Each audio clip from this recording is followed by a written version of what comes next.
Por favor, pegue a palavra de Deus, continue de pé só mais um pouquinho. E abra a palavra de Deus no primeiro livro do profeta Samuel, capítulo 7. Eu vou ler apenas o versículo 7. Primeiro livro do profeta Samuel, capítulo 7, versículo 7. Achou? Tem alguém perto de você sem a palavra de Deus? Se tiver, aproxime-se da pessoa para dividir com ela esta leitura. Diz assim: ouvindo, pois, os filisteus que os filhos de Israel estavam congregados em Mispa, subiram os maiorais dos filisteus contra Israel, o que ouvindo os filhos de Israel temeram por causa dos filisteus. Você reparou aqui,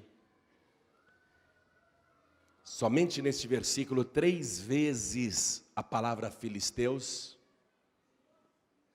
porque eles eram muito temidos. Muito temidos. E você vai descobrir por que eles eram temidos desse jeito. Eu vou reler, preste atenção. Ouvindo, pois, os filisteus que os filhos de Israel estavam congregados em Mispa, subiram os maiorais dos filisteus contra Israel, o que ouvindo os filhos de Israel, temeram por causa dos filisteus. 3 vezes a palavra filisteus, num único versículo, porque eles aterrorizavam. A simples menção do nome filisteu já era para deixar as pessoas tremendo de medo. Você vai descobrir por que já já. E se você acha que isso não tem nada a ver com você, espere mais um pouco, porque tem tudo a ver com a sua vida, com a nossa vida. Preste atenção.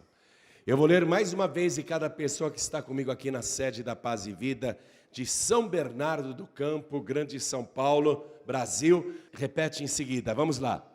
Ouvindo, pois, bem alto, ouvindo, pois, os filisteus, que os filhos de Israel estavam congregados em Mispa, subiram os maiorais dos filisteus contra Israel, o que ouvindo, os filhos de Israel temeram por causa dos filisteus.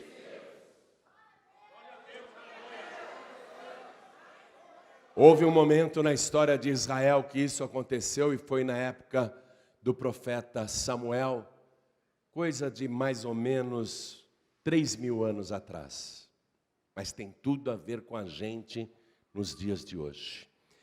Mas eu quero perguntar se você acredita que um dia, estando os filhos de Israel congregados num lugar chamado Mispa, que os filisteus resolveram atacar. Quem acredita que isso aconteceu? Eu também creio. Então desocupe as mãos e vamos dar a melhor salva de palmas que São Bernardo do Campo já deu para esta palavra, que o grande ABC já deu para esta palavra, a melhor salva de palmas que já se ouviu no estado de São Paulo, no Brasil, no mundo. Isso, aplaude da glória, aplaude e glorifica.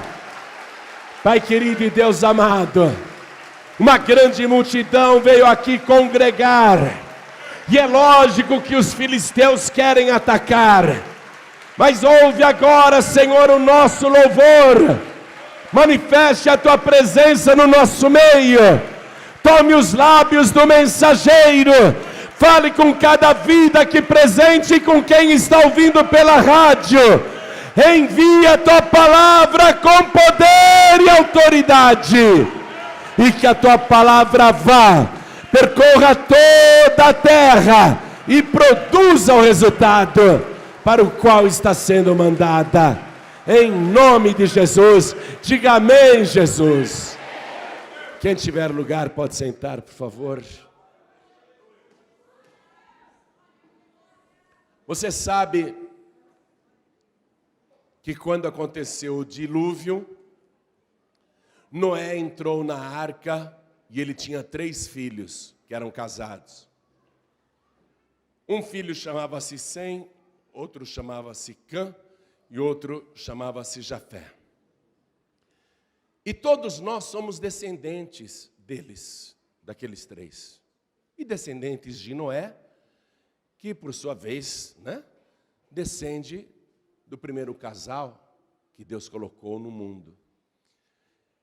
Então, a Bíblia explica de uma maneira muito resumida a origem de vários povos, principalmente os povos conhecidos nos tempos bíblicos. E ali no livro de Gênesis, no capítulo 10, versículo 14, nós vamos encontrar a menção do nome filisteus. Você vê? Lá na origem, filisteus. Gênesis capítulo 10, versículo 14. E eu quero que você aprenda isso também, porque é importante. Está escrito o seguinte, ó.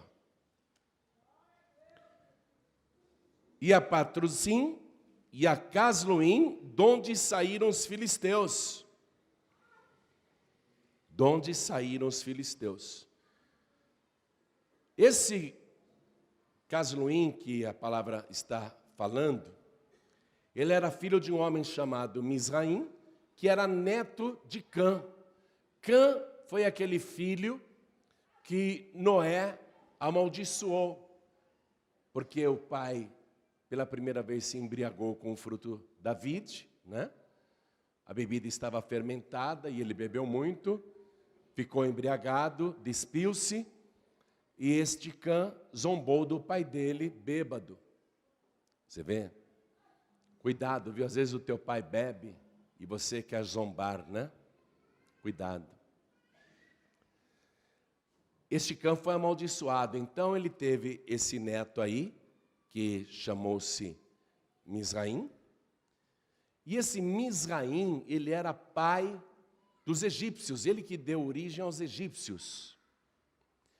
E esse Misraim que deu origem aos egípcios, gerou Casluim, de onde vêm os filisteus. Só uma linhazinha lá dizendo de onde vêm os filisteus. Por que que eles já estão mencionados no princípio da Bíblia, com uma história tão antiga? Porque é um povo perigoso. Porque é um povo que vai trazer muitos problemas para o povo de Deus. Os filisteus, ninguém sabe direito para que parte do mundo eles foram, mas eles se especializaram em navegação. E eram chamados pelos egípcios de povos do mar, porque ninguém sabia de que terra que eles vinham. Sabiam que eles vinham do mar. E as crônicas egípcias, olha só, e não só a Bíblia, mas crônicas egípcias registram que esses povos do mar, os filisteus, tentaram invadir o Egito na época que houve guerra. E o faraó Ramsés III conseguiu expulsar os filisteus. E eles acabaram indo para o leste de Canaã, à beira-mar, onde hoje tem ali a faixa de Gaza em Israel. Aquilo antigamente era Canaã, e eles ficaram lá à beira-mar e continuaram com a fama de povos do mar. E assim eles se estabeleceram lá, também em Canaã, que mais tarde se tornaria Israel. Então, este povo filisteu, ele vai se espalhar por Canaã. E o primeiro salvo a ter de conviver e enfrentar esse povo perigoso foi Abraão. Abraão foi o primeiro a ter de conviver com os filisteus. E a convivência não é fácil, não. Vá comigo no livro de Gênesis, capítulo 21. Você precisa conhecer as características dos filisteus, porque esse povo não está extinto não, viu? Esse povo não está extinto. E esse povo filisteu faz oposição permanente aos salvos. Então olha aqui, Gênesis capítulo 21, versículo 25 diz assim: Abraão, porém, repreendeu Abimeleque por causa de um poço de água que os servos de Abimeleque haviam tomado por força. Este Abimeleque era o rei dos filisteus. E o que a gente vê aqui como primeira coisa? Que os filisteus tinham o costume de tomar à força o que não é deles. Os filisteus têm essa característica. Por isso que eles tentaram invadir o Egito naquela época e o faraó Ramsés III conseguiu expulsá-los. Eles gostam de tomar à força o que é dos outros. Veja aqui o versículo 32. Assim fizeram um concerto em Berseba. Depois se levantou Abimeleque e Ficol, príncipe do seu exército, e tornaram para a terra dos filisteus. Fizeram lá um tratado de paz com Abraão. Abraão, através de juramento, prometeu que não iria atacá-los e vice-versa. E aí Abraão ficou peregrinando na terra dos filisteus. Veja aqui o versículo 34, ó. E peregrinou Abraão na terra dos filisteus muitos dias. E vai sofrer, porque ele está cercado de filisteus. Abraão depois teve um filho chamado Isaque, que depois cresce, se casa, torna-se independente. Abraão morre e Isaque vai continuar a linhagem dos salvos. E Isaque é o segundo salvo a conviver com os filisteus. E vai descobrir mais características dos filisteus. Vamos aqui no capítulo 26 de Gênesis, versículo 1. E havia fome na terra, além da primeira fome que foi nos dias de Abraão. Por isso foi-se Isaque a Abimeleque, rei dos filisteus, em Gerar. O Isaque foi lá. E ele se estabelece em Gerar. Ninguém naquela época estava plantando porque não tinha chuva e não tinha nuvem. Isaque tinha uma boa quantidade de sementes e ele resolveu plantar pela fé, porque Deus prometeu que iria abençoá-lo ali naquela terra. E ele plantou pela fé, desde o versículo 12. E semeou Isaque naquela mesma terra e colheu naquele mesmo ano 100 medidas, porque o Senhor o abençoava. E engrandeceu-se o varão e ia se engrandecendo até que se tornou muito grande. E tinha possessão de ovelhas e possessão de vacas e muita gente de serviço, de maneira que os filisteus o invejavam. Essa é outra característica dos filisteus, eles são invejosos. Isaque passou a ser o motivo da cobiça e da inveja dos filisteus. E por que os filisteus tinham inveja de Isaque? Porque Isaque, ao contrário deles, foi, plantou e colheu 100 vezes mais, ficou 100 vezes mais rico. E eles não plantaram, obviamente não colheram nada, e ficaram com inveja. A pessoa, quando é invejosa, ela quer tomar o que não é dela, ela quer ter aquilo que não tem o direito de ter. Então Isaque passou a ser invejado pelos filisteus, eles são invejosos. Vai prestando atenção nisso. À medida que eu for descrevendo para você os filisteus, você já vai identificando quais são os teus filisteus. Alguém quer tomar o que é teu à força?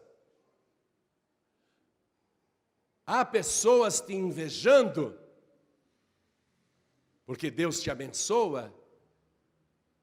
São os teus filisteus. Vai ouvindo. Isaque, convivendo lá com os filisteus em Gerar, vai descobrir que os filisteus são exterminadores de riquezas. Eles gostam de destruir patrimônios, carreiras, reputações. São os filisteus. Olha o que diz aqui o versículo 15. E todos os poços que os servos de seu pai tinham cavado nos dias de Abraão, seu pai, os filisteus entulharam e encheram de terra. Minha gente, naquela parte do mundo onde não chove, água vale mais do que um tesouro, do que uma tonelada de ouro. E Isaque tinha poços com água. Os filisteus invejosos Eles quiseram exterminar a riqueza de Isaque. Ele consegue colher 100 vezes mais porque ele tem água. Vamos entulhar seus poços para que ele não colha mais. Veja, eles estão exterminando um bem que não tem dinheiro que pague. Quando alguém te persegue por inveja, quer tomar o que é seu e não consegue, a pessoa quer destruir o que você tem. Quer o teu lugar, quer a pessoa com quem você se casou, quer o teu emprego, quer a tua casa, quer o teu dinheiro, quer o teu prestígio, quer a tua honra, quer a tua felicidade. E se a pessoa não consegue, ela vai fazer de tudo para você perder o que tem, ser destruído. Está identificando os teus filisteus aí? E outra coisa que Isaque vai descobrir, os filisteus são facciosos, isto é, gostam de divisão.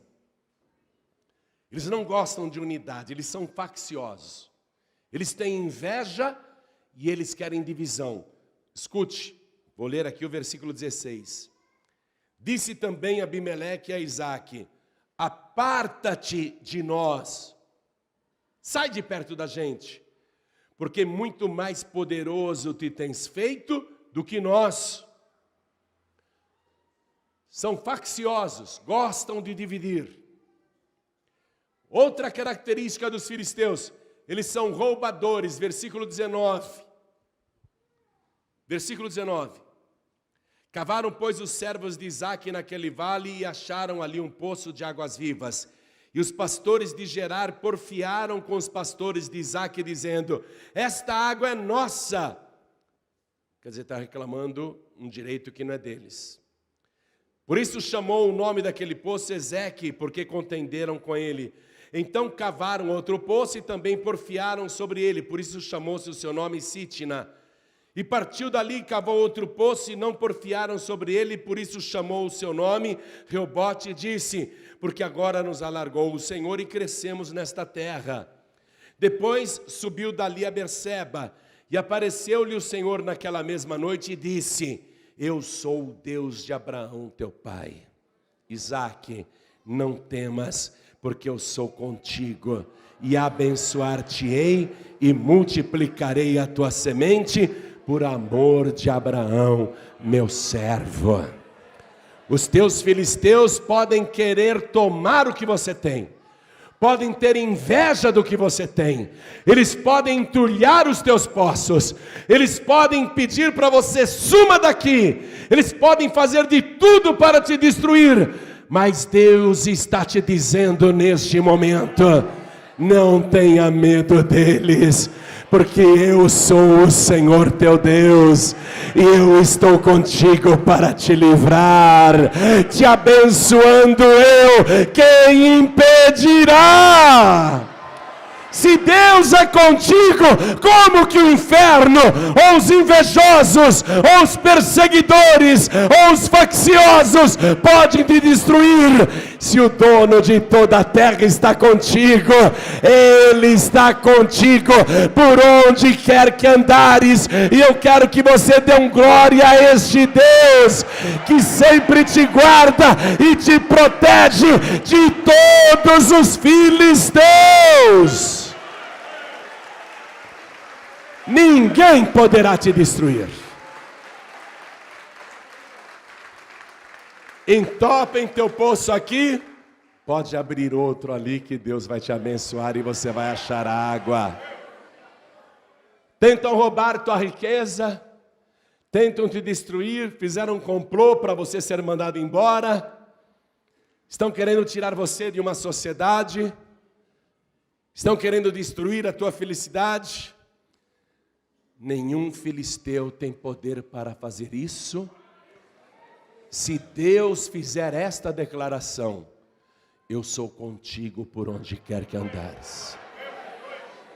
Agora atenção, Deus só fala isso, eu sou contigo, se você é servo, serva de Deus.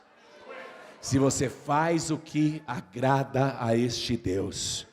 Mas deixe-me te mostrar outras características dos filisteus. Eles são belicosos. Quando o povo de Israel saiu do Egito, liderado por Moisés, eles estavam em direção à terra prometida. Deus sabia que aquele povo que foi liberto do Egito, até ontem era escravo, não sabia nem segurar uma espada, não tinha nem armas para guerrear. Deus não iria colocar aquele povo desarmado para lutar contra os filisteus, e os filisteus estavam no caminho do povo de Deus. Veja o que o próprio Deus vai fazer. Livro de Êxodo, capítulo 13, versículo 17. E aconteceu que, quando o faraó deixou ir o povo, Deus não os levou pelo caminho da terra dos filisteus, que estava mais perto. Porque Deus disse, para que, porventura, o povo não se arrependa vendo a guerra e torne ao Egito. Deus sabia que aquele povo filisteu era belicoso, gostava de guerra. Iriam partir para a guerra sem motivo contra Israel. O caminho mais perto era pela terra dos filisteus. Mas Deus falou, vamos fazer um outro caminho, porque esse exército de Israel ainda não sabe guerrear. E eu não quero que um só morra pela espada dos filisteus. E não quero que eles, vendo aquele povo guerreiro, fiquem com medo e queiram voltar para o Egito. Então Deus levou eles por outro caminho. Deus tem poder para subjugar qualquer exército e destruir qualquer inimigo. Mas Deus muitas vezes usa uma estratégia. Deus dá uma volta, amém? Não é porque Deus é contigo que você vai querer bater de frente com todo mundo. Tem que ter sabedoria. Amém? Ah, Deus é comigo, então eu vou bater de frente com o meu chefe. Vai devagar. Vai devagar, tem que ter estratégia. Dá a volta, que nem Deus está ensinando aqui o povo de Israel. E veja só, os filisteus, eles são corruptores. Vamos olhar isso? Livro de Juízes, capítulo 16, versículo 4. Livro de Juízes, capítulo 16, versículo 4. Sansão tinha conhecido a Dalila, se afeiçoou àquela mulher e casou com ela. Então os filisteus vão chegar para Dalila, para corrompê-la. Juízes, capítulo 16, versículo 4, diz assim: e depois disto, aconteceu que se afeiçoou Sansão a uma mulher do vale de Soreque, cujo nome era Dalila. Então os príncipes dos filisteus subiram a ela e lhe disseram: persuade-o e vê em que consiste a sua grande força e com que poderíamos assenhorear-nos dele e amarrá-lo, para assim o afligirmos, e te daremos cada um 1.100 moedas de prata. Cada um de nós, Dalila, vai te dar 1.100 moedas se você conseguir convencer o seu marido a revelar qual é o segredo da sua grande força, para que a gente consiga dominá-lo. Toda pessoa que se vale de corrupção, ela usa a estratégia dos filisteus. Porque o filisteu, ele suborna, ele engana, ele corrompe, eles são corruptores. Você não se junte com essa gente. Toda pessoa que vier com proposta de corrupção para você, foge. Pessoa que te propõe um negócio escuso, mas que vai levar uma vantagem financeira, saia fora, porque isso é característica dos filisteus. E outra característica deles é que eles são invasores e saqueadores. No tempo de Samuel, havia um homem chamado Samá, e eu quero que você vá comigo lá no segundo livro de Samuel, no capítulo 23. Segundo livro do profeta Samuel, capítulo 23, nós vamos no versículo 11. Tinha um homem chamado Samá, que estava plantando lentilhas. Era um campo de lentilhas. E os filisteus aparecem lá no alto da montanha, numa quantidade numerosa, e eles vêm para tomar o campo de lentilhas, porque os filisteus querem colher sem plantar. Toda pessoa que quer colher sem plantar, com certeza é descendente dos filisteus. Então os filisteus estão descendo para atacar e roubar aquele campo de lentilha, saquear aquele campo, invadir aquele campo, são invasores. Olha o que diz aqui a palavra. E depois deles, Samá, filho de Agé, o Ararita, quando os filisteus se ajuntaram numa multidão, onde havia um pedaço de terra cheio de lentilhas, e o povo fugia de diante dos filisteus. Lógico, o povo tinha medo deles. Samá, pois, se colocou no meio daquele pedaço de terra e o defendeu e feriu os filisteus, e o Senhor operou um grande livramento. Samá sozinho enfrentou os filisteus. E Deus operou um grande livramento. Samá disse, esse campo de lentilha é meu. Ó, não abra mão daquilo que Deus te deu. Se Deus te deu, você só pode abrir mão se Deus falar, pode dar. Às vezes Deus fala para a gente dar mesmo, a gente dá. Mas se Deus deu e alguém está querendo tomar, alguém que não tem o direito de tomar, você tem que resistir ao filisteu. Porque eles são invasores e roubadores, são saqueadores. E outra coisa, são gigantes e maus. Primeiro livro de Samuel, capítulo 17, versículo 23. Primeiro livro de Samuel, capítulo 17, versículo 23. Está escrito assim. E estando ele ainda falando com eles, eis que vinha subindo do exército dos filisteus o homem guerreiro, cujo nome era Golias, o filisteu de Gate. E falou conforme aquelas palavras, e Davi as ouviu. Porém todos os homens de Israel, vendo aquele homem, que era gigante, fugiam de diante dele e temiam grandemente. Vai vendo as características do filisteu. Nós não estamos falando só de pessoas físicas. Estamos falando também de filisteus espirituais. Você está identificando. E os filisteus são agoureiros, torcem para tudo dar errado, vivem lançando maldições. Livro do profeta Isaías, capítulo 2, versículo 6. Isaías, capítulo 2, versículo 6. Mas tu desamparaste o teu povo, a casa de Jacó, porque se encheram dos costumes do Oriente, e são agoureiros como os filisteus.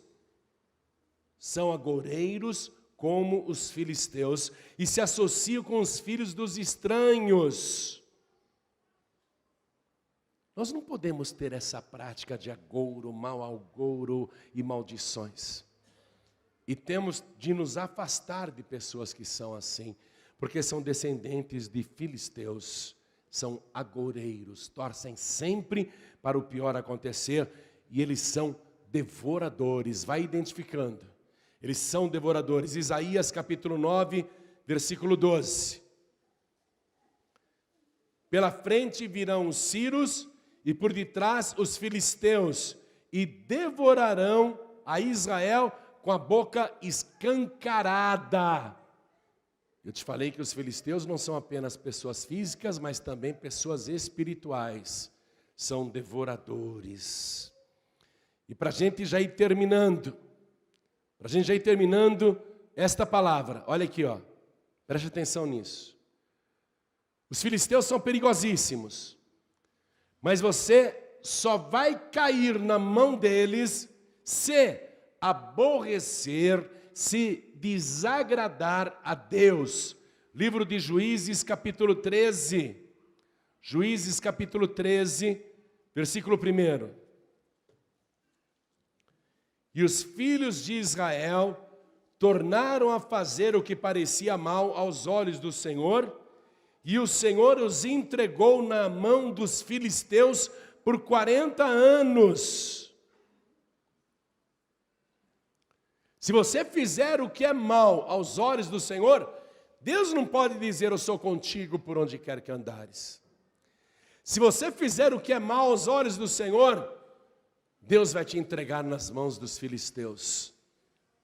Criaturas físicas e criaturas espirituais, com todas essas características destruidoras.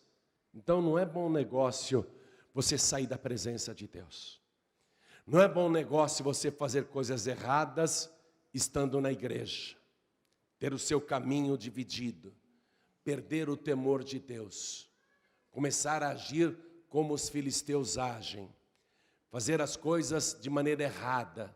Porque aí Deus vai ficar triste com você. Deus vai dizer: espera um pouquinho.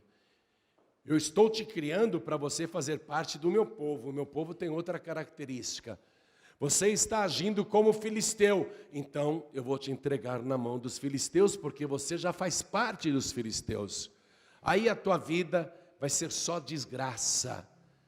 Aí você vai ficar na mão dos filisteus, porque eles são infiéis entre eles mesmos. Um dia Deus vai acabar, aspas, com os filisteus do nosso século. Livro do profeta Jeremias, capítulo 47. Eu já estou terminando a mensagem. Jeremias, capítulo 47, versículo 4. Eu quero que você conheça o teu inimigo. Eu quero que você identifique quem é o teu filisteu. Porque eles estão aí, te rodeando, te cercando. Eles querem tomar tudo que é seu. Eles querem tirar tudo que você conquistou até hoje. Eles querem tirar até a tua felicidade. Um dia Deus vai acabar com eles. Está escrito assim, nessa profecia de Jeremias, capítulo 47, versículo 4. Por causa do dia, e D maiúsculo, está vendo? Que vem para destruir a todos os filisteus. Para cortar de Tiro e de Sidom todo o resto que os socorra. Porque o Senhor destruirá os filisteus, o resto da ilha de Caftor. Que também é um lugar que se supõe de onde eles vieram. Da ilha de Caftor. A palavra está dizendo que um dia os filisteus serão destruídos pelo próprio Deus. Agora, depois de ouvir todas essas características dos filisteus, você deve ter identificado pessoas reais que agem desta maneira, estão agindo assim com você e são os teus filisteus. Mas além destas pessoas reais de carne e ossos, você também identificou criaturas espirituais que estão agindo desta maneira contra você. E entre todas estas criaturas espirituais há um maioral dos filisteus, que é o próprio Satanás. E lá no Evangelho de João, capítulo 10, versículo 10, Jesus fala dele. No Novo Testamento, este é o filisteu espiritual. O diabo, o ladrão, não vem senão para matar, para roubar, para destruir. Por isso que um dia Deus vai acabar com os filisteus, porque são os endemoniados. São pessoas que estão a serviço do inferno. São pessoas possessas de espíritos imundos, que não têm temor de Deus e estão sempre buscando ocasião contra a tua vida.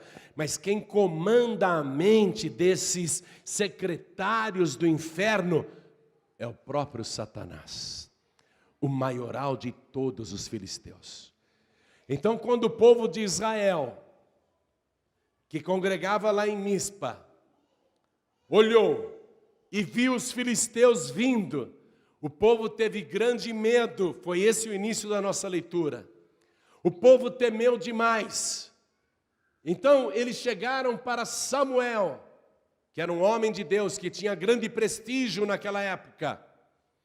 Eles chegaram para Samuel e disseram: Samuel, olha os filisteus.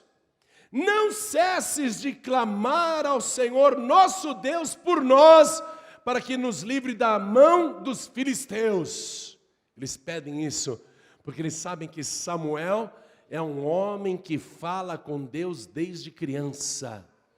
Samuel ainda era menino no templo e Deus conversava com ele.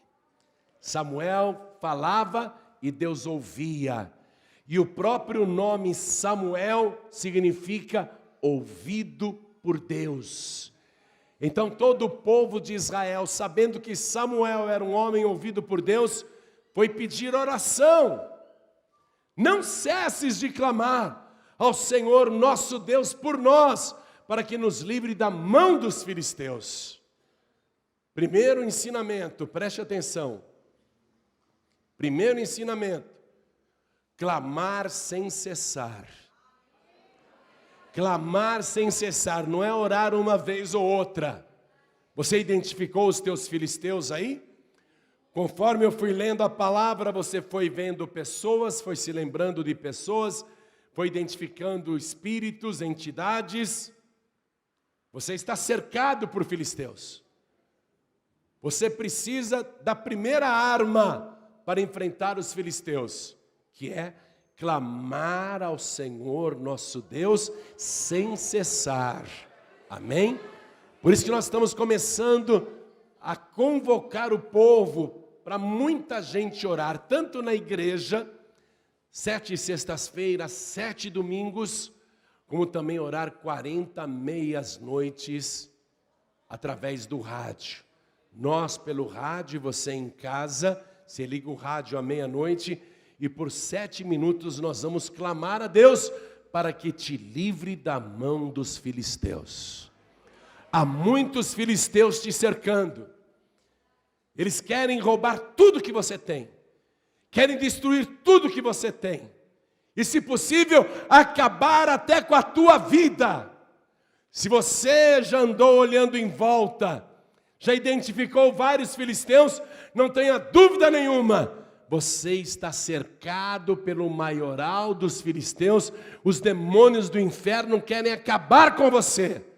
Mas escute bem, pode ser o demônio da doença, o demônio do vício, o demônio da miséria, o demônio da intriga, o demônio do ciúme, o demônio da vingança, o demônio da falta de paz, mas nós vamos clamar ao Senhor nosso Deus, e o teu filisteu vai cair por terra. Nós não cessaremos de clamar até que este teu filisteu caia por terra. Quem é o teu filisteu? Pastor João Ribeiro, o meu filisteu é o desemprego, é a dívida, é a miséria. Eu estou devendo para muita gente, eu não tenho de onde tirar o dinheiro. As minhas dívidas são impagáveis, são gigantescas. Nós vamos orar até esse teu filisteu cair por terra. Não pode cessar de clamar até que este filisteu caia por terra. Samuel, ele fez uma coisa interessante, amados. Ao invés dele dizer para o povo: vocês querem que eu ore? Deixa comigo. Porque ele era um homem de oração. Ao invés de Samuel orar, porque já fazia 20 anos que o povo estava orando e estava naquele sofrimento com os filisteus e não adiantava nada, Samuel discerniu que o caso não era só de oração, que precisava de algo mais para trazer Deus para aquela guerra. Olha o que Samuel fez, acompanhe comigo, estou no primeiro livro de Samuel, capítulo 7, versículo 9. Então, tomou Samuel um cordeiro que ainda mamava e sacrificou-o inteiro em holocausto ao Senhor. E clamou Samuel ao Senhor por Israel, e o Senhor lhe deu ouvidos.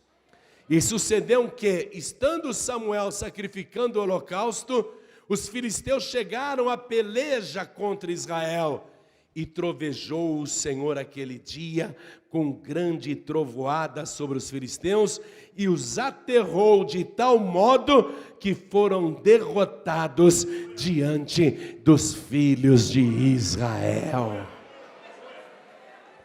Samuel fez uma coisa que fez Deus responder na hora, uma coisa que chocou Deus. Ele não ofereceu apenas um cordeiro, o que já seria um sacrifício muito forte, mas ele pegou um cordeiro que ainda mamava, um cordeiro que não queria sair de perto da mãe, e que a mãe, a ovelha, também não queria que o cordeiro saísse de perto dela. Aquilo chocou primeiramente o povo, porque Samuel pegou o cordeiro que ainda mamava e tirou da sua mãe. Então o cordeirinho ficava, mé, mé, quero mamar, mé, quero mamar, quero mais, mé, quero minha mãe, mé. E a ovelha, por sua vez, bé, devolve meu filhote, bé, devolve meu filhote. Estava havendo uma separação ali que não era desejada. Era um sacrifício muito grande. E Deus, que nunca tinha visto uma cena daquela, porque Deus nunca viu alguém pegar um cordeiro que ainda mamava para apresentar em sacrifício, Deus ficou chocado com aquilo. Mas Samuel apresentou o sacrifício e fez dele um holocausto. Veja, o sacrifício é quando ele é cruento, dói muito para ser feito. E o holocausto é quando consome tudo, põe fogo, não sobra nada. A fumaça sobe e significa que está indo tudo para Deus. Então ele sacrificou um cordeiro que ainda mamava e apresentou-o inteiro. Ele não deu o traseiro, o lombo, o pernil, a paleta. Ele não deu só um pedaço, o peito, nada disso. Ele sacrificou-o inteiro em holocausto ao Senhor. E estando Samuel apresentando o holocausto, foi no meio daquela ação.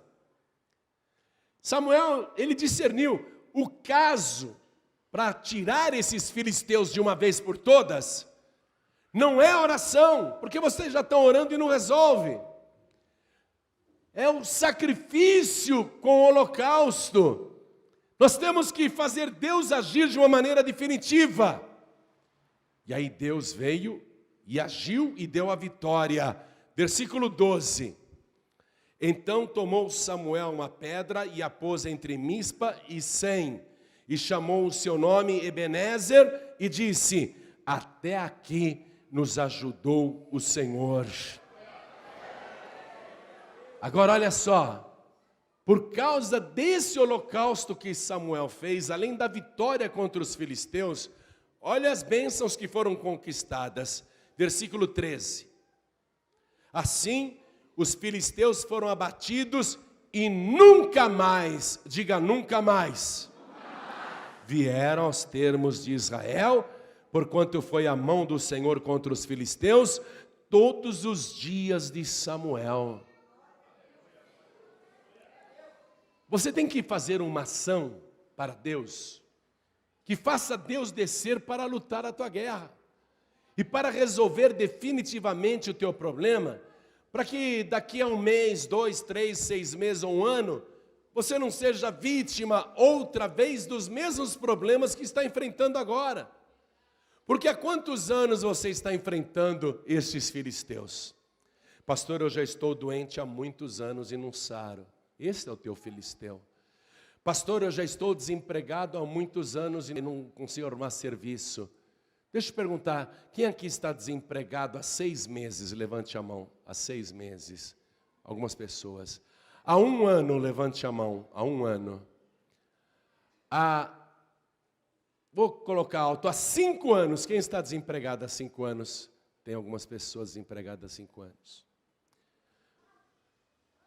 Pessoa que está vivendo na mesma situação de necessidade há muitos anos. Por exemplo, mora de aluguel e até hoje não tem uma casa própria. Há quanto tempo você está morando de aluguel? Deixa eu perguntar aqui, quem mora de aluguel, levante a mão. Quem mora de aluguel? Quer dizer que este é o teu filisteu. Você sonha em comprar uma casa, não sonha? Comprar um apartamento, só que nunca consegue, porque este é o teu filisteu. Outras pessoas estão endividadas. Todo mês a dívida aumenta. Não consegue se livrar da dívida. A dívida é uma coisa que está sempre presente com você. O que você ganha nunca é suficiente para pagar todas as contas. Deixa eu perguntar, quem aqui está enfrentando dificuldades financeiras? Levante as mãos assim. Esse é o teu filisteu. E há quanto tempo você vem enfrentando essas dificuldades? Há bastante tempo. Outras pessoas aqui estão com problemas familiares, dos mais diversos tipos. Problemas com os filhos, problemas no casamento, problemas sentimentais, brigas dentro de casa, desunião da família, não é? São os teus filisteus. Só que em todo esse tempo você tem orado, tem ou não tem? Você tem orado, Senhor, eu quero uma casa própria. Senhor, eu quero um bom emprego. Senhor, eu quero abrir meu negócio próprio. Senhor, eu quero paz dentro de casa. Senhor, eu quero a cura da minha enfermidade. Muitas pessoas estão orando há bastante tempo, só que não conseguem o milagre. Preste atenção, é porque os filisteus, teus inimigos, estão de uma tal maneira na tua vida, que você não consegue vencê-los totalmente.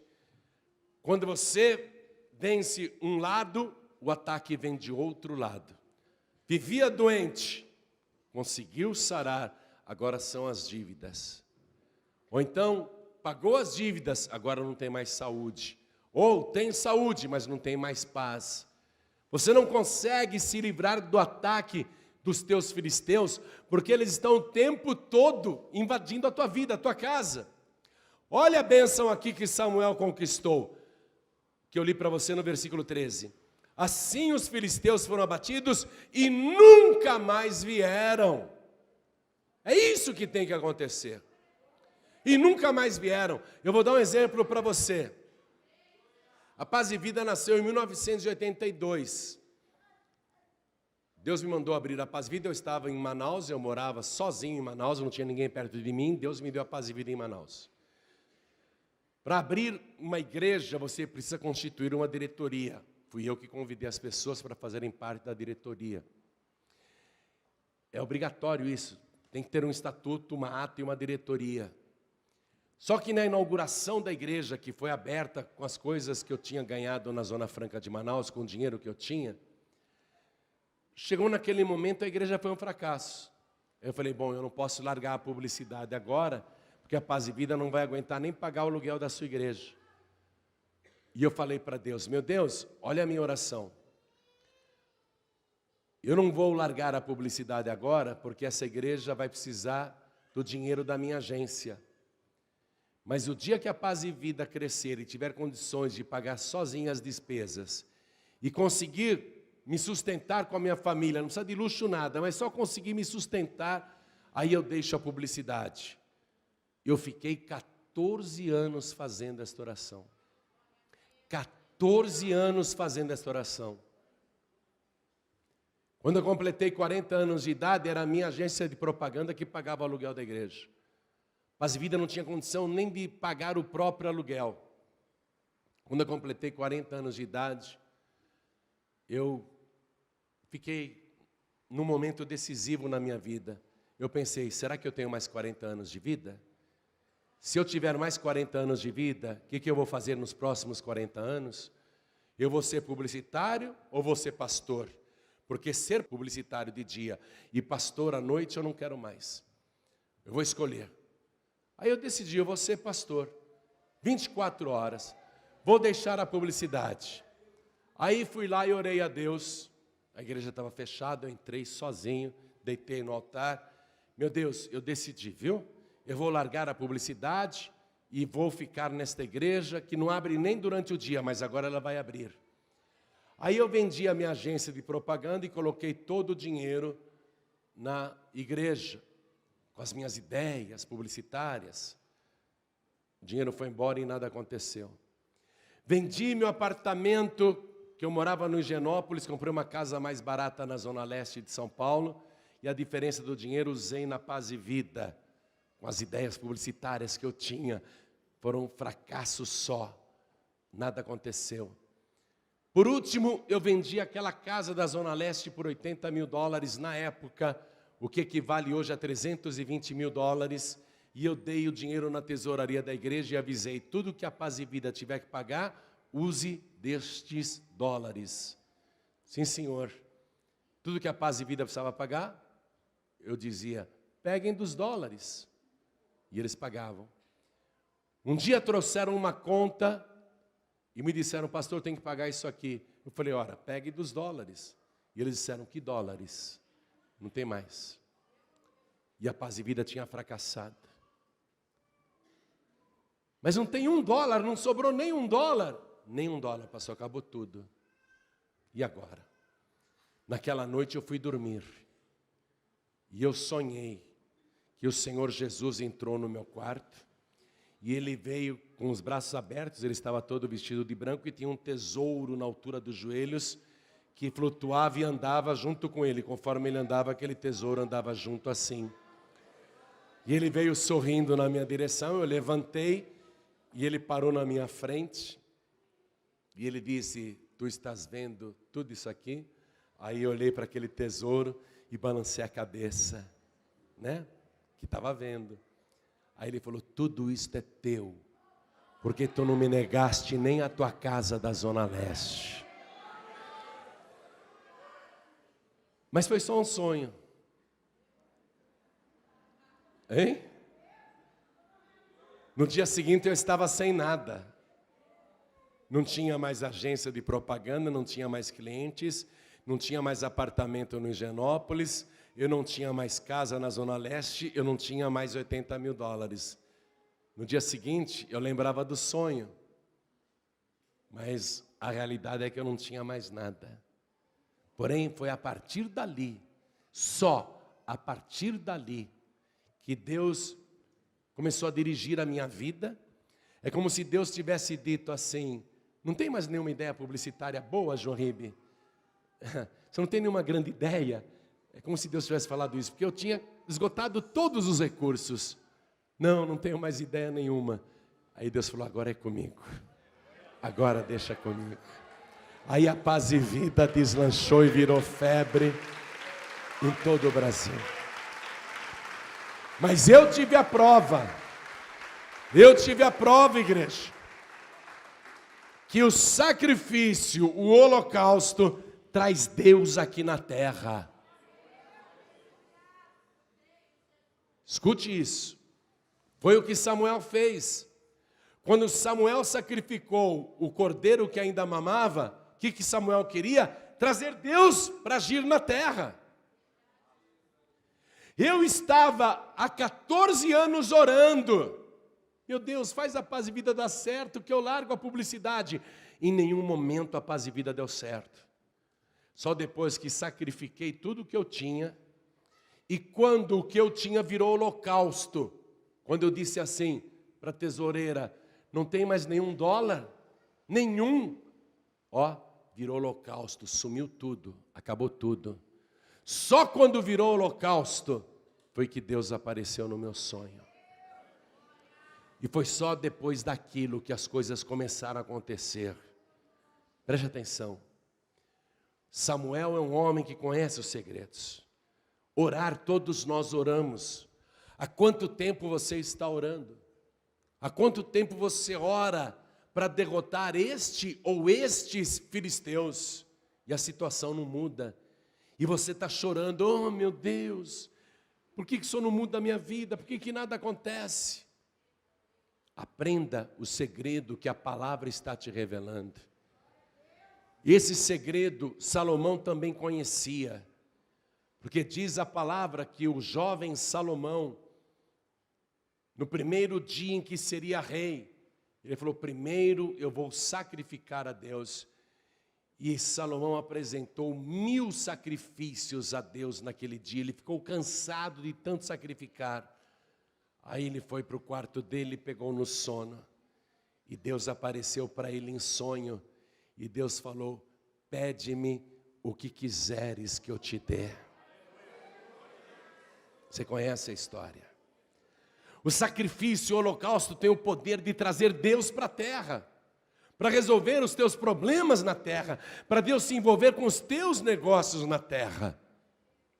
Eu experimentei isso. Samuel sabia desse segredo. Então veja, olha o que ele conquistou aqui. Vamos voltar para o versículo 13. Assim os filisteus foram abatidos e nunca mais, diga nunca mais. Não é isso que você quer? Você não quer sair do aluguel e nunca mais pagar aluguel? Você não quer sair desse salário que nem dá para você e nunca mais passar necessidade? Quem quer?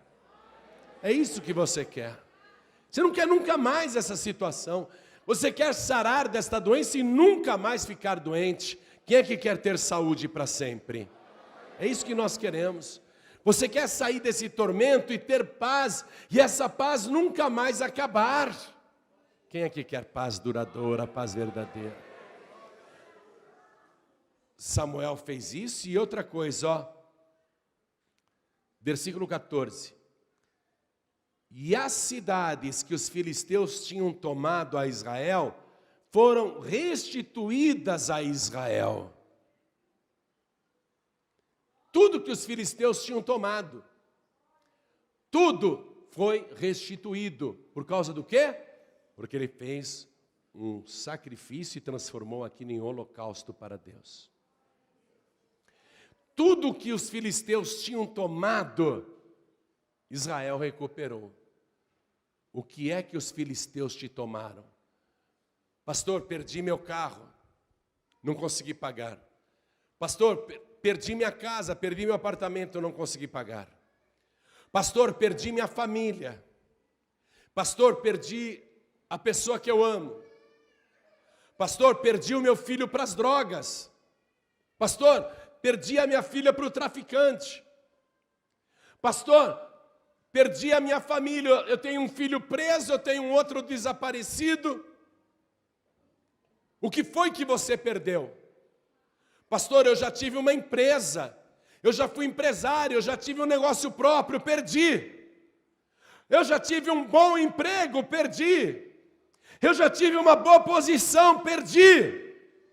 Pois escute esta palavra que não é minha, é a palavra que Deus está mandando para você. Nesta campanha de oração, tudo que você perdeu vai ser restituído para a glória de Deus. Você vai recuperar tudo o que perdeu, tudo o que os filisteus tomaram de você, você vai recuperar. E tem outra coisa.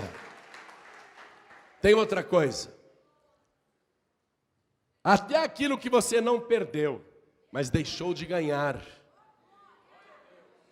As coisas que você deixou de ganhar, você vai recuperar o tempo perdido. Coisas que você deixou de receber, você vai receber. Este é o nosso Deus. A palavra continua dizendo assim, ó, no final do versículo 14.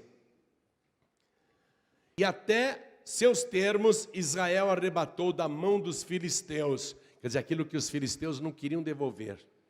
Israel foi lá e falou, devolve o que é meu. Tomou. E houve paz entre Israel e os amorreus. Houve paz. Porque você tem que desfrutar dessa restituição, dessa vitória e ter paz na sua vida. Concorda? Tudo isso por causa de quê? Por causa de um cordeirinho que ainda mamava? O que é que Deus está mostrando nesta palavra? Gente, vamos nos aprofundar. Será que Deus, por causa de um cordeiro que custa em Israel hoje $150, você acha que Deus iria fazer tudo isso porque alguém deu para ele uma coisa que vale $150? Daí uns 300, 450 reais aproximadamente. Você acha que Deus iria fazer tudo isso só porque alguém deu tão pouco? Porque é pouco. Será que Deus se corrompe com tão pouco? não é o valor em si, era o que estava naquele sacrifício, o que representava aquele sacrifício. Porque nos tempos de Samuel, como nos dias de hoje, as pessoas estavam desprezando as ofertas. Vá comigo no primeiro livro de Samuel, capítulo 2, versículo 17. O que Deus está querendo mostrar, preste atenção. Eu sei que muita gente na hora da oferta murmura, não dá, não abre mão, ouve uma palavra, não crê, não faz, mas ora até de madrugada e não adianta nada. Olha aqui, ó. Era, pois, muito grande o pecado desses jovens perante o Senhor, porquanto os homens desprezavam a oferta do Senhor. O que é que Deus estava mostrando para o povo com aquela vitória estrondosa? Ele trovejou sobre os filisteus, derrotou os filisteus, e Israel, além de derrotar o inimigo, teve restituição de tudo o que perdeu, e nunca mais o inimigo teve poder para entrar, e houve paz. O que é que estava por detrás daquela oferta, daquele cordeiro que ainda mamava? O valor que Deus dá para a oferta de sacrifício. Está compreendendo, igreja? Então, muitas pessoas hoje deixaram de lado a oferta de sacrifício, porque dizem assim: Jesus já se sacrificou por mim, eu não tenho mais que fazer sacrifício. Isso é uma interpretação errada do sacrifício de Jesus, porque Jesus se sacrificou pelos nossos pecados. Hoje você não precisa se sacrificar mais pelos seus pecados, porque Jesus já se sacrificou pelos seus pecados. Amém? Mas desde quando o sacrifício foi abolido? Onde você leu isso? Quando aquela pobre viúva lançou a oferta, Jesus disse: deu mais do que todos esta pobre mulher, porque todos deram do que estava sobrando. Mas esta pobre mulher, do seu sustento, deu tudo o que tinha. O que ela fez? Sacrifício. Deu mais do que todos. Foi por isso que Jesus louvou aquela mulher. Então hoje as pessoas deixaram de lado a oferta de sacrifício. Dá para Deus qualquer coisa. Samuel não deu para Deus qualquer coisa. Ele deu um cordeiro que ainda mamava. Ele não deu qualquer coisa. Ele deu uma coisa que não podia dar. Ele deu para Deus. Aquilo chocou Deus, fez Deus descer à terra para guerrear, para assumir o problema. Outro caso, o moço disse para Jesus: Senhor, seguir-te-ei por onde quer que fores. Jesus disse para ele: meu filho, quem não renuncia a tudo quanto tem não pode ser meu discípulo. Do que Jesus está falando? Sacrifício, igreja. Quando o jovem rico chegou para Jesus e disse: o que eu devo fazer para ser salvo? Jesus disse: vende tudo que você tem, dá aos pobres e terás um tesouro no céu. Depois vem e segue-me. O que foi que Jesus mandou ele fazer? Sacrifício. Qualquer de vós que não renuncia a tudo quanto tem não pode ser meu discípulo. O que é isso? Sacrifício. O que Samuel fez aqui? Um sacrifício que virou holocausto. Mas as pessoas na época de Samuel faziam o que com relação à oferta? Desprezavam a oferta. Desprezavam o poder do sacrifício. Quem está entendendo, levante a mão. Eu fiquei 14 anos orando para Deus. Meu Deus, faz a paz e vida dar certo. Faz a paz e vida dar certo. Quando ela der certo, eu largo a minha agência de propaganda e fico só na igreja. 14 anos e nada aconteceu. Só aconteceu quando tudo que eu tinha virou um holocausto. Quando não sobrou nem $1. Você acha que a gente consegue inventar um sonho? A gente não consegue. Eu posso viver 1 milhão de anos, eu me lembrar exatamente do Senhor entrando no meu quarto, de braços abertos, sorrindo, e o tesouro na altura dos joelhos. Eu sei que a gente sonha colorido porque eu via o dourado do tesouro. Eu via as pedras preciosas, vermelhas, verdes, brancas faiscando. Porque era real. No mundo espiritual já tinha acontecido. O Senhor já tinha descido à terra. Mas Ele desceu quando houve o holocausto. Ele apareceu para Salomão quando houve o sacrifício. Jesus louvou a viúva pobre, porque ela deu mais do que todo mundo. Ela não deu o que estava sobrando, ela deu o que fazia falta. Quem está entendendo, diga amém. Você acha que por causa de um cordeiro que vale R$450, Deus iria fazer tudo isso? É por causa do sacrifício que estava embutido nesta oferta e o que ela significava para um povo que desprezava a oferta. E aí Samuel, todo contente com a vitória, porque não tinha nuvem no céu, e Deus fez trovejar sobre os filisteus e os aterrorizou, os filisteus que eram o terror de Canaã. Os filisteus foram aterrorizados por Deus. É isso que Deus faz. Deus faz o inimigo fugir de você, Deus faz o problema fugir de você, Deus faz a doença fugir de você, Deus faz o demônio fugir de você. Quem está te aterrorizando vai ser aterrorizado. Samuel ficou tão contente que ele ergueu uma pedra e escreveu nela Ebenezer. E disse: até aqui nos ajudou o Senhor. Eu quero lançar esta palavra para você. A palavra Ebenezer. Porque a partir de hoje, você vai dizer o tempo todo: até aqui me ajudou o Senhor. Até aqui Deus me deu vitória. Até nesta situação complicada Deus me deu vitória. Até neste problema insolúvel Deus me deu vitória. E nós vamos fazer um grito de guerra, igreja. O nosso grito vai ser Ebenezer. Vamos ensaiar esse grito de guerra? Vamos lá. Ebenezer! Então, quando nós orarmos e Deus colocar por terra o filisteu da tua doença, qual vai ser o teu grito de guerra? E quando nós orarmos sem cessar, buscar a face de Deus, e esta miséria, este filisteu miserável que está te saqueando, te roubando, quando este filisteu da miséria cair por terra, qual vai ser o seu grito de vitória? Oh glória! Mas vamos ensaiar melhor? Quando falar Ebenezer, você levanta e dá um soco no ar. Quando os demônios que te perseguem caírem por terra, qual vai ser o teu grito de vitória? Oh glória!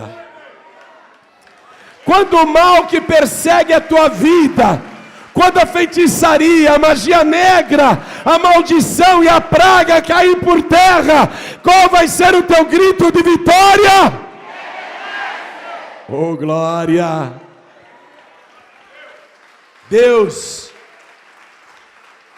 Deus vai tomar providências para que nunca mais o mal entre na tua casa e na tua família. Nunca mais a doença, a miséria, nunca mais o tormento, nunca mais a falta de paz. E quando o teu câncer cair por terra, qual vai ser o teu grito de vitória?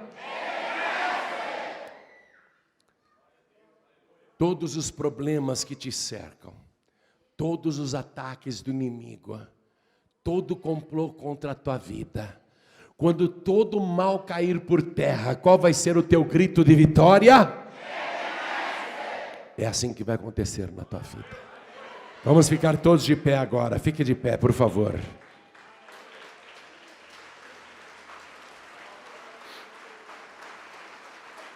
Samuel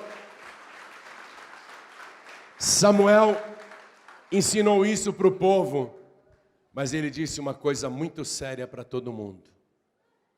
Ele disse: vocês congreguem aqui, E eu orarei a Deus por vós, e Ele vos livrará da mão dos filisteus. Eu estou lendo isso aqui, capítulo 7, versículo 5. Disse mais Samuel: congregai todo Israel em Mispa, e orarei por vós ao Senhor. Tem de congregar, igreja. Não adianta você chegar para mim: pastor João Ribe, toma esse papelzinho com o meu nome, o nome dos meus familiares, ora por mim. Eu oro. Mas o que Deus quer é que você congregue. Você tem de congregar. E qual é o segredo de congregar? Jesus disse: onde estiverem 2 ou 3 reunidos em meu nome, aí estou eu presente no meio deles. Você não vê, mas o Senhor está presente aqui no nosso meio. Samuel sabia de tudo: congreguem aqui e orarei a Deus por vós. Outra coisa que Samuel falou para o povo, prestem atenção. Está no capítulo 7, versículo 3. Se com todo o vosso coração vos converterdes ao Senhor e servir a Ele só. É um conjunto de atitudes que vão dar para você a vitória contra os teus filisteus. Se você se converter com todo o teu coração. E se você servir somente ao Senhor. Amém? Servir a Deus. Congregar significa se encontrar com pessoas, se reunir com pessoas que têm a mesma fé e ficar ali, congregado, em primeiro lugar. Se converter com todo o teu coração não pode estar dividido entre o Senhor e outras divindades, seja quem for. Teu coração tem que ser 100% de Deus e servir a Ele só.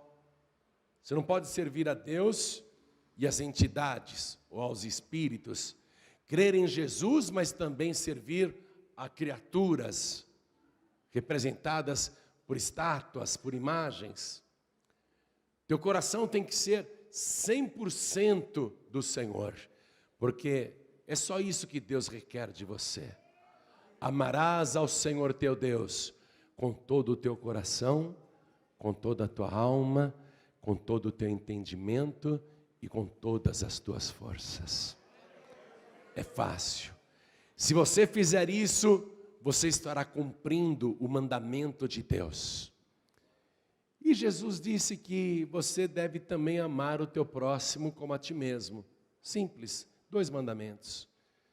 Se você fizer isso, se você se converter ao Senhor teu Deus com todo o teu coração e servir a Ele só, esse é o segredo, amados.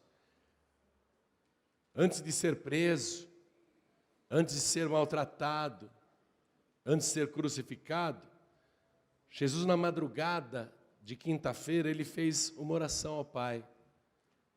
Essa oração de Jesus que é todo poderoso, está difícil de ser atendida. Porque Jesus orou assim, estou no Evangelho de João capítulo 17. Pai, é chegada a hora. Glorifica teu filho, para que também o teu filho te glorifique a ti. Assim como lhe deste poder sobre toda a carne, para que dê a vida eterna a todos quantos lhe deste. E a vida eterna é esta, que conheçam a ti só, por único Deus verdadeiro, e a Jesus Cristo a quem tu enviaste. Oração difícil de ser atendida. Jesus, que tem todo o poder, ele orou ao Pai: Pai, eu terminei a obra que me deste a fazer, e a tua obra é esta. É isso que eu vim fazer aqui. Que a humanidade, que todas as pessoas conheçam a ti só, como o único Deus verdadeiro, e a Jesus Cristo a quem tu enviaste. Só que a pessoa quer Jesus, quer Deus, aí vem com santinhos, santinhas, padroeiros, padroeiras, divindades, espíritos, crendices. Difícil de ser atendida esta oração de Jesus. Samuel sabia de tudo, gente. Samuel era um homem de discernimento espiritual. Ele chamou o povo de Israel lá no Antigo Testamento e falou: olha, se vocês deixarem os ídolos, se vocês se converterem ao Senhor com todo o vosso coração e servir a Ele só, exatamente o que Jesus orou na última noite de vida, que conheçam a Ti só como o único Deus verdadeiro e a Jesus Cristo a quem Tu enviaste. Você precisa de Jesus, precisa recebê-lo como teu único, suficiente, exclusivo e eterno Salvador, porque se você não tiver Jesus, você não vai ter Deus. Você pode ser religioso, religiosa, pode ser fervoroso, fervorosa, mas se você não tiver a Jesus como único, suficiente, exclusivo e eterno Salvador, você não tem Deus. Você pode acreditar em Deus, mas você não tem Deus. Você só vai ter Deus se você crer em Jesus Cristo desta maneira e servir a Ele só. São coisas simples de fazer, mas que vão te dar vitória sobre os teus filisteus. Vamos atender essa oração. Recusar todas as outras divindades, mediadores, medianeiras, recusar, porque não estão no plano de Deus. Podem estar no plano de uma religião, mas não no plano de Deus, não no plano de Jesus Cristo. Pai, que conheçam a Ti só como único Deus verdadeiro e a Jesus Cristo a quem Tu enviaste. Esse é o plano de Deus, esse é o plano de Jesus. Não tem para mais ninguém, não. Samuel falou: se vos converterdes ao Senhor com todo o vosso coração, tirar do vosso meio os ídolos e servir a Ele só, servir a Ele só, então o Senhor vos livrará da mão dos filisteus. É um conjunto de coisas. Então olhem todos para mim. Essa pergunta, eu diria que ela é a mais importante que você vai ouvir agora e por toda a sua vida. A resposta a esta pergunta vai fazer a diferença de onde você vai passar a eternidade. A resposta negativa define aonde você vai passar a eternidade. A resposta positiva define aonde você vai passar a eternidade. A tua resposta agora é decisiva, é definitiva. Então não perca a oportunidade. Atende a oração de Jesus. Creia somente em Deus e somente em Jesus Cristo. Em mais ninguém, não reze para mais ninguém. Não faça pedidos para mais ninguém. Só o Senhor é Deus. Jesus disse na cara do diabo: vai-te, Satanás, porque está escrito: somente ao Senhor teu Deus adorarás e só a Ele servirás. Você está ouvindo a palavra. Atender este convite significa vir com todo o coração. Não vai ter espaço para mais ninguém no teu coração. 100% o teu coração para Deus. Se vos converterdes ao Senhor vosso Deus com todo o vosso coração.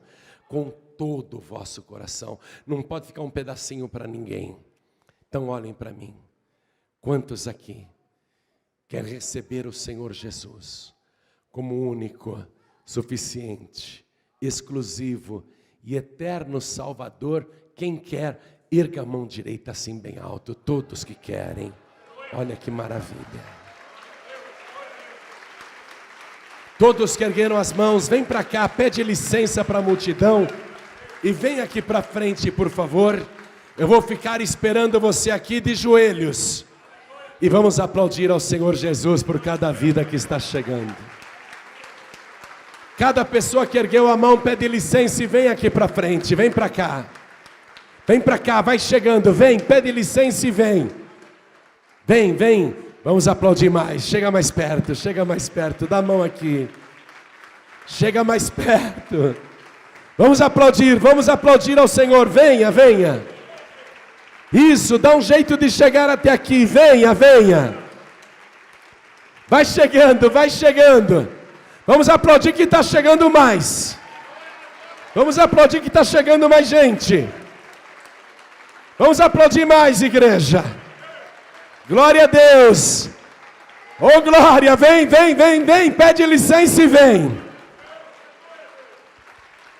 Eu quero chamar aqui na frente os filhos pródigos e as filhas pródigas, pessoas que por algum motivo saíram da casa do Pai, mas você já percebeu que o teu lugar não é no mundo, o teu lugar é na presença de Deus.